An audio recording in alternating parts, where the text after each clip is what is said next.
Chocolate making complete হওয়ার পরে একটা চকলেট খাওয়াও হয়ে গেছে, আর তারপরে আমরা চলে এসেছিলাম নেক্সট অ্যাক্টিভিটি করব বলে। এখানে ছিল হচ্ছে স্টোন আর্ট। এখানে আমাদেরকে একটা সাদা রঙের স্টোন দিয়ে দিয়েছিল, যে যেরকম শেপ পছন্দ করেছিল। তারপরে এটাতে কালার করতে হবে, অনেকগুলি কালার দিয়েছিল। আর তোজোর জানি না কেন সব কালার ছেড়ে ব্ল্যাক অ্যান্ড ব্লুই সবসময় পছন্দ হয়। আমি যতই এটা কালার করতে চাইছি তোজো হচ্ছে ততই ওটা ব্ল্যাক করে দিচ্ছে। তো লাস্টে আর কি করব, সেজন্য ব্ল্যাকের ওপরে জগন্নাথ দেবের মুখ আঁকার চেষ্টা করলাম। তোজো এমনিতেও ইয়ালাগিরিতে এসে জগন্নাথ দেব ভীষণ মিস করছিল, কারণ সেটা নিয়ে আসা হয়নি, তো সেটাই করলাম। তারপরে ছিল ক্লে আর্ট। দুটো করে এরকম ছোটো ছোটো মাটির এরকম পাত্র দিয়েছিল, সেগুলোতে রং করতে দিয়েছিল। একটা তোজোকে দিয়েছিলাম আর একটা আমি রং করলাম। তারপরে এই দুজন মিলে ভীষণ নাচ শুরু করে দিয়েছিল, কারণ এখানে সাউথ ইন্ডিয়ান ভীষণ সুন্দর গান চলছিল, যেগুলোতে সবার পাই একটু করে নড়ছে।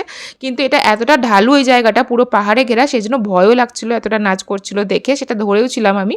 তারপরে হচ্ছে এখানে উজ্জ্বল কিছুক্ষণ এই তীরধনুক, এটাও ছিল আমাদের প্যাকেজের মধ্যে অ্যাক্টিভিটিসে, সেটা করলাম। তারপরে 7:30-8টার দিকে ফিরলাম হোটেলে।